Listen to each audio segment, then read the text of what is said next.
chapitre 4 d'abord. Acte 4 d'abord, verset 32. Verset 32. Lisons rapidement.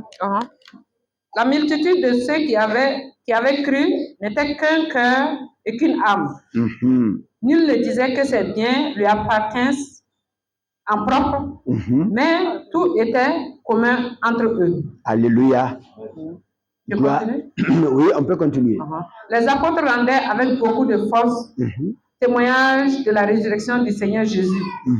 Et une grande grâce reposait sur eux tous. Alléluia. Alors la Bible dit, parce que les gens étaient une même âme, parce que les gens, toute la multitude était un même cœur, une même âme, la Bible dit, alors le Seigneur faisait reposer sur les apôtres, sur les serviteurs, une grande grâce. Est-ce que quelqu'un m'a entendu? Est-ce que quelqu'un m'a entendu? Alléluia.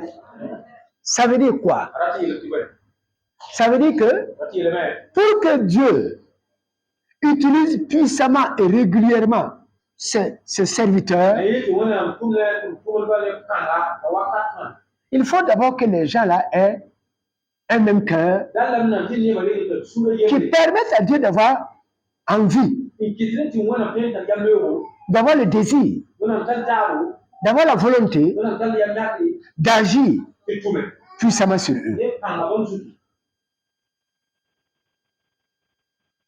Est-ce que quelqu'un m'a compris?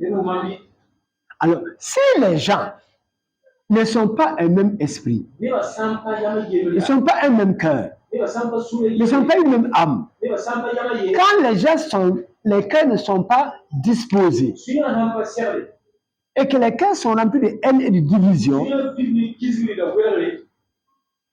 Dieu ne peut pas manifester sa puissance en ces lieux-là.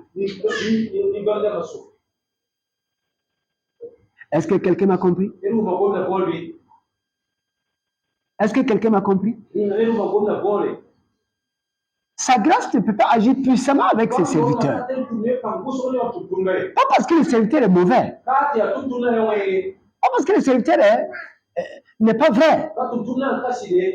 Mais parce que Dieu ne peut pas répandre sa puissance sur les personnes parce que les cœurs ne sont pas corrects.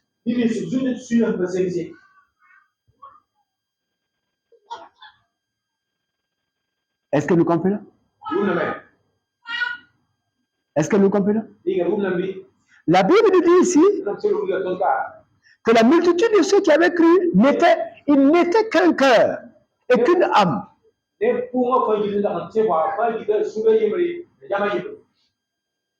la Bible dit que les apôtres rendaient avec beaucoup de forts témoignages de la résurrection du Seigneur Jésus.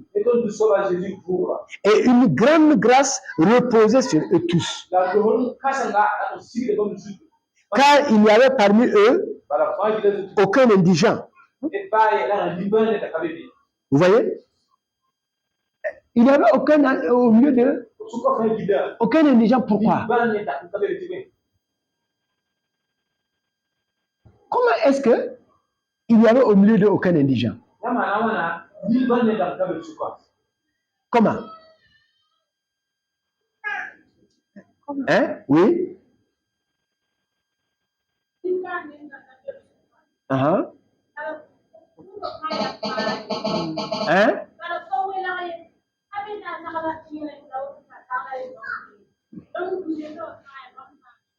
Parce qu'ils étaient un même sentiment, ils étaient un même cœur.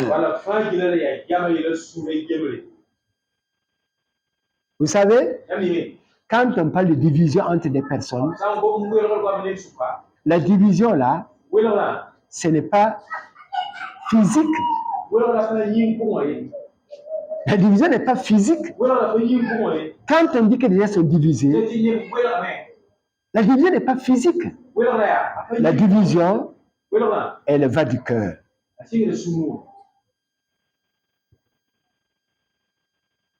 Est-ce que nous nous comprenons? La division va du cœur.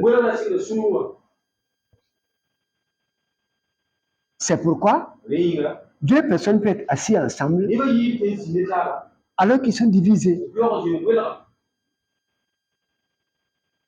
Est-ce que vous nous comprenez? C'est pourquoi on peut avoir une maison qu'on appelle église. Il y a beaucoup de gens, mais ils sont divisés. Alors, quand les gens sont divisés, c'est que Dieu ne prend pas plaisir. Et vous ne pouvez pas voir sa puissance agir. Parce qu'il ne prend pas plaisir à la division. Alléluia. Vous voyez? Et quand on regarde dans Acte 2, il dit au verset 41 que ceux qui acceptaient la parole, sa parole furent baptisés en ce jour-là. Furent baptisés. Et en ce jour-là, le nombre des disciples augmenta d'environ 3000 âmes.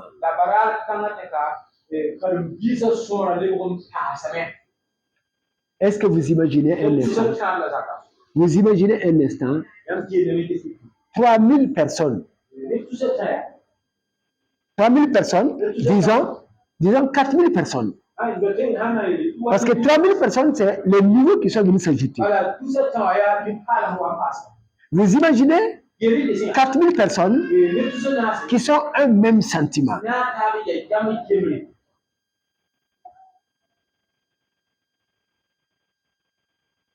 Est-ce que vous comprenez? Est-ce que vous me comprenez? Quand des personnes sont un même sentiment, oui, il y a de la joie au milieu d'eux. L'amour agit au milieu d'eux. L'amour se manifeste au milieu d'eux. Comme nous l'avons lu dans Philippiens.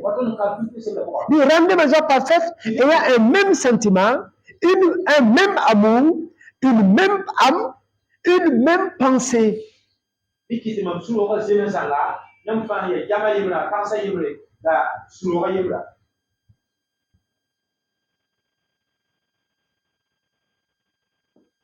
Or, c'est ça l'église, c'est ce que Dieu nous a donné. Alléluia. Il nous a donné quoi? D'avoir le même sentiment en Christ, d'avoir le même amour, d'avoir une même âme et une même pensée. Parce que nous avons reçu un même esprit. On a reçu un même esprit. Si on a un même esprit, pourquoi on n'a pas la même pensée? Pourquoi on n'a pas le même sentiment? Pourquoi on n'est pas capable de vivre l'amour? Si on a reçu le même esprit, si on est animé de la même pensée, si on a le même sentiment, l'amour va être naturel. Ce n'est pas quelque chose qu'on va inventer. Ça va être naturel.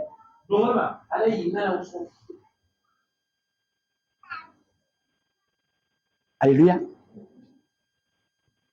Or, l'amour s'éteint là où on n'a pas les mêmes pensées, là où on a des pensées qui se combattent. Là où les pensées se combattent, l'amour ne peut pas exister là-bas. C'est la haine qui prend place. C'est la méchanceté qui va prendre place.